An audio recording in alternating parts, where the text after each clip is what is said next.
Selama beberapa dekade, Israel dan Iran terlibat dalam perang bayangan yang mematikan, serangan sabotase, eliminasi ilmuwan, dan operasi intelijen yang terjadi jauh dari sorotan publik. Namun kini, konflik yang selama ini berlangsung dalam diam telah pecah terang-terangan di mata dunia. Peperangan ini tidak pernah diumumkan secara resmi. Tapi dari balik layar, agen-agen rahasia Mossad telah lama melancarkan operasi tersembunyi di dalam wilayah Iran. Mereka bertanggung jawab atas eliminasi presisi terhadap ilmuwan nuklir, sabotase fasilitas pengayaan uranium, serta pengambilan data rahasia program nuklir. Saat operasi Rising Lion diluncurkan pada Juni 2025, peran Mossad kembali menjadi kunci. Berdasarkan laporan intelijen dan media internasional, Mossad memberikan data target langsung kepada Angkatan Udara Israel, yang kemudian digunakan dalam serangan udara presisi terhadap lebih dari 100 sasaran strategis di Iran, termasuk instalasi militer, pusat komando IRGC, dan situs nuklir. Meski tidak ada bukti bahwa Mossad membangun pangkalan militer tetap di Iran, ada indikasi kuat bahwa mereka mengoperasikan pos rahasia untuk peluncuran drone bersenjata dari dalam wilayah Iran sendiri, terutama di daerah sekitar Teheran dan Isfahan. Salah satu operasi yang paling mengejutkan adalah eliminasi sejumlah komandan senior IRGC secara bersamaan. Meskipun tidak dikonfirmasi sebagai jebakan dalam satu pertemuan, waktu dan koordinasi serangan menunjukkan bahwa Israel memiliki intelijen tingkat tinggi dan akses dalam negeri yang luar biasa. Seluruh operasi ini disebut telah direncanakan dan dikalibrasi selama lebih dari 8 bulan, menunjukkan keunggulan strategi dan presisi yang menjadi ciri khas Mossad. Operasi sabotase terhadap program nuklir Iran bukanlah hal baru bagi Dinas Intelijen Israel, Mossad. Badan ini telah melakukan sejumlah operasi signifikan di wilayah Iran dalam beberapa tahun terakhir, dengan tujuan utama memperlambat atau menggagalkan kemajuan program nuklir negara tersebut. Pada tahun 2018, agen-agen Mossad dilaporkan berhasil menyusup ke sebuah gudang di Teheran dan membawa keluar sekitar 50.000 dokumen, serta 163 keping CD yang berisi arsip program nuklir Iran. Israel kemudian mempublikasikan sebagian materi tersebut, yang menurut mereka membuktikan bahwa Iran pernah memiliki rencana pengembangan senjata nuklir yang dirahasiakan dari dunia internasional. 2 tahun kemudian, pada Juli 2020, ledakan besar mengguncang fasilitas pengayaan uranium di Natanz. Media dan sejumlah pejabat intelijen barat mengindikasikan bahwa Mossad berada di balik aksi sabotase tersebut, yang disebut-sebut dilakukan dengan menyelundupkan bahan peledak ke dalam kompleks. Ledakan itu menyebabkan kerusakan signifikan pada peralatan sentrifugal. Pada April 2021, serangan lain kembali menargetkan Natanz. Kali ini, laporan menyebutkan terjadi pemadaman listrik total di fasilitas tersebut, yang kembali mengganggu kegiatan pengayaan uranium Iran. Sumber-sumber resmi Iran menggambarkan insiden itu sebagai aksi sabotase, dan kembali menunjuk Israel sebagai pelakunya. Bulan Juni di tahun yang sama, sebuah serangan drone menghancurkan fasilitas produksi komponen sentrifugal yang terletak di dekat kota Karaj. Menurut laporan The New York Times dan media Israel, serangan itu dilakukan menggunakan drone mini yang diselundupkan ke Iran dan diluncurkan dari lokasi di dalam negeri. Selain menyerang infrastruktur, Mossad juga dilaporkan menargetkan individu kunci. Pada November 2020, ilmuwan senior Iran Mohsen Fakhrizadeh, yang dianggap sebagai arsitek utama program nuklir militer Iran, korban jiwa dalam serangan yang kompleks di dekat Teheran. Berbagai laporan, termasuk dari The New York Times, menyebut bahwa senjata otomatis yang digunakan dikendalikan dari jarak jauh dan melibatkan kecerdasan buatan. Pada September 2024, sebuah serangan intelijen yang belum pernah terjadi sebelumnya mengguncang jantung jaringan komunikasi Hizbullah di Lebanon. Dijuluki sebagai serangan pagar, insiden ini melibatkan ledakan serentak ribuan perangkat komunikasi genggam, termasuk pagar dan walkie-talkie, yang sebelumnya telah didistribusikan ke unit-unit militan Hizbullah. Meskipun serangan ini secara teknis tidak terjadi di dalam wilayah Iran, dampaknya terasa langsung oleh aktor regional yang berafiliasi erat dengan Teheran. Duta Besar Iran untuk Lebanon, yang saat itu dilaporkan sedang berada di lokasi salah satu pusat koordinasi Hizbullah, termasuk di antara korban tersebut. Serangan tersebut mengakibatkan 42 orang korban jiwa dan melukai lebih dari 3.500 lainnya. Informasi intelijen yang muncul kemudian mengungkap bahwa perangkat-perangkat tersebut dibeli oleh Hizbullah 5 bulan sebelumnya dari sebuah entitas bisnis yang menyamar sebagai perusahaan jasa pijat. Namun, Perusahaan itu ternyata merupakan perusahaan cangkang yang dijalankan oleh Mossad, Badan Intelijen Israel. Diduga kuat bahwa Mossad telah menanam bahan peledak mikro ke dalam perangkat komunikasi tersebut, memungkinkan ledakan dikendalikan secara simultan dari jarak jauh. Serangan ini menjadi simbol kecanggihan operasi intelijen Israel, serta meningkatnya ketegangan di kawasan. Sejak pecahnya perang besar di Gaza pada awal 2024, konflik antara Iran dan Israel mengalami eskalasi tajam. Perang proksi yang sebelumnya berjalan dalam bayang-bayang berubah menjadi serangan terbuka. Kelompok-kelompok bersenjata seperti Hamas, Hizbullah, dan Houthi yang didukung Iran meningkatkan intensitas serangan ke wilayah Israel. Sebaliknya, Israel merespons dengan operasi militer dan intelijen yang presisi dan mematikan. Salah satu titik balik utama terjadi pada April 2024, ketika Israel berhasil menghancurkan salah satu sistem pertahanan udara S-300 milik Iran. Dalam perkembangan selanjutnya pada Oktober, 3 sistem S-300 lainnya juga dilaporkan berhasil dihancurkan dalam serangan beruntun. Dengan demikian, seluruh sistem S-300 buatan Rusia yang dimiliki Iran diklaim telah dieliminasi, mengindikasikan degradasi signifikan dalam kapabilitas pertahanan udara strategis Iran. Di tengah dinamika ini, pada November 2024, Perdana Menteri Israel Benyamin Netanyahu dilaporkan mulai menyusun kerangka untuk operasi skala besar yang secara langsung menargetkan fasilitas-fasilitas militer dan nuklir Iran. Sumber-sumber keamanan menyebut rencana tersebut sebagai langkah proaktif untuk menggagalkan ancaman eksistensial sebelum mencapai titik tidak bisa kembali. Konflik terbuka antara kedua negara kini tampaknya tak lagi hanya soal proksi, tetapi memasuki fase yang lebih langsung dan jauh lebih berbahaya.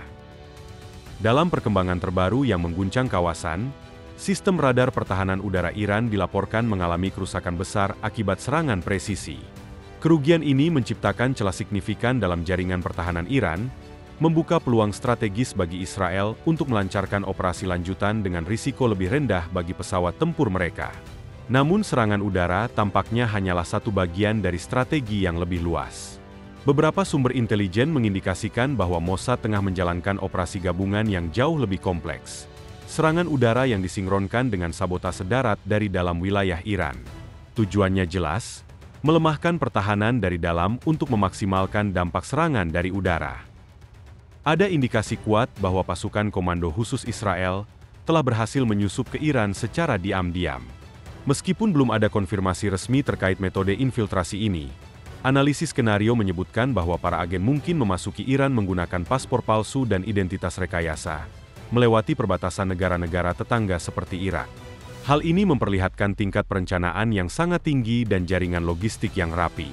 Dengan panjang perbatasan darat Iran yang mencapai lebih dari 5.000 mil dan berbatasan dengan negara-negara seperti Turki, Armenia, Azerbaijan, Turkmenistan, Afghanistan, serta Pakistan, banyak jalur potensial dapat dimanfaatkan untuk infiltrasi maupun penyelundupan peralatan militer seperti drone dan rudal ringan. Namun, yang paling signifikan adalah dugaan bahwa sebagian besar persiapan tidak datang dari luar, melainkan berasal dari dalam negeri Iran sendiri. Selama bertahun-tahun, Mossad disebut telah membentuk jaringan bayangan yang terdiri dari warga Iran yang menentang pemerintah, termasuk anggota kelompok oposisi dan etnis minoritas. Mereka diakini dilatih di luar negeri dan diamankan di rumah-rumah rahasia dalam wilayah Iran. Yang mengejutkan, Israel merilis rekaman persiapan operasi ini, suatu langkah yang tidak lazim. Dalam cuplikan video tersebut, tampak agen-agen intelijen Israel menyiapkan drone dan senjata lainnya di lokasi terbuka, diduga berada di wilayah Iran. Ini mengindikasikan bahwa operasi telah dirancang dan dilaksanakan dengan perencanaan logistik yang matang, berlangsung selama beberapa hari hingga minggu. Menurut informasi yang beredar, operasi ini terbagi dalam 3 komponen utama. Pertama, fasilitas peluncuran drone yang dibangun di dekat pangkalan militer, tak jauh dari ibu kota Teheran. Kedua, jalur logistik internal, yang digunakan untuk memindahkan senjata dan peralatan ke berbagai titik strategis. Ketiga, senjata berpemandu skala kecil yang ditempatkan secara tersembunyi di sekitar sistem pertahanan udara Iran. Namun, semua ini hanyalah bagian dari gambaran yang lebih besar. Sabotase Israel juga melibatkan jaringan mata-mata yang sangat luas. Dalam beberapa bulan terakhir, Mossad melacak pergerakan ilmuwan nuklir dan pejabat militer senior Iran dengan intelijen real-time yang sangat presisi. Mereka bahkan bisa menentukan lokasi target hingga ke ruangan spesifik dalam gedung apartemen. Operasi ini mencerminkan transformasi perang bayangan menjadi konflik terbuka. Bukan hanya dalam bentuk serangan fisik, tetapi juga dalam dominasi intelijen dan infiltrasi internal yang belum pernah terjadi sebelumnya.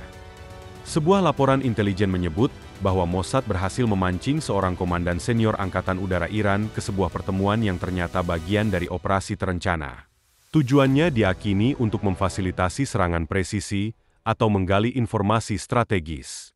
Seorang sumber menyatakan bahwa kami melakukan operasi khusus untuk memahami mereka lebih baik dan memengaruhi perilaku mereka. Yang mengejutkan, operasi ini dilaporkan terjadi di luar wilayah Iran, menggambarkan jangkauan Mossad yang terus meluas dalam konflik bayangan dengan Teheran. Selama berminggu-minggu sebelum serangan Israel ke wilayah strategis Iran, Washington dilaporkan menunjukkan kekhawatiran mendalam bahwa Tel Aviv akan mengambil tindakan militer tanpa koordinasi. Presiden Donald Trump, dalam beberapa kesempatan, secara terbuka menyatakan penolakannya terhadap langkah militer sepihak oleh Israel, dengan alasan masih terbukanya peluang untuk menyelamatkan jalur diplomatik terkait program nuklir Iran. Namun, dinamika berubah drastis sehari sebelum serangan diluncurkan. Perdana Menteri Benyamin Netanyahu mengejutkan para wartawan dengan pernyataan bahwa Presiden Trump sedang berusaha menghentikan operasi kami. Ucapan singkat ini segera memicu spekulasi apakah benar terdapat tekanan dari Gedung Putih, ataukah ini bagian dari operasi pengelabuan yang dirancang dengan cermat? Faktanya, Trump sendiri telah mengatakan bahwa ia tahu serangan itu akan datang. Ia bahkan memposting bahwa Iran memiliki waktu 60 hari untuk menyelesaikan negosiasi, dan kini hari ke-61 telah lewat. Artinya, Amerika Serikat telah menyerah pada jalur diplomasi. Semuanya terasa terlalu tepat waktunya. Seolah-olah Amerika Serikat tidak benar-benar menolak serangan tersebut. Namun sampai sekarang, ini tetap berada di ranah spekulasi. Jika benar, itu akan menjadi penutup sempurna dari salah satu operasi sabotase paling berani dalam sejarah perang modern. Dalam beberapa minggu terakhir, tekanan terhadap Netanyahu meningkat. Iran semakin cepat membangun persenjataan misilnya dan mendekati titik pembuatan bom nuklir. Dengan kegagalan negosiasi nuklir, Israel menghadapi ancaman eksistensial ganda. Iran sedang mempercepat pengayaan uranium untuk membuat bom atom, dengan tujuan yang jelas dan diumumkan, menghancurkan Israel. Iran terus meningkatkan produksi dan penyebaran sistem rudalnya. Menurut intelijen Barat, Iran kini mampu memproduksi ratusan rudal balistik setiap tahun, termasuk varian jarak menengah yang dapat membawa hulu ledak konvensional hingga lebih dari 500 kg dan menempuh kecepatan Mach 4 hingga Mach 6. Jika tren ini berlanjut, dalam beberapa tahun, ribuan rudal bisa diarahkan ke wilayah Israel dan pangkalan-pangkalan Amerika Serikat di Timur Tengah. Perdana Menteri Benyamin Netanyahu menyampaikan dalam sebuah pernyataan darurat bahwa kita tidak sedang menghadapi ancaman masa depan. Ini adalah ancaman eksistensial yang sedang dibangun hari ini. Kita tidak hanya membela Israel, tetapi juga melindungi dunia dari rezim yang bertekad mempersenjatai teror. Kekhawatiran terbesar Israel bukan hanya jumlah rudal tersebut, tetapi juga potensi Iran mentransfer teknologi rudal dan drone canggih ke proksi seperti Hizbullah, Houthi, dan milisi di Irak dan Suriah.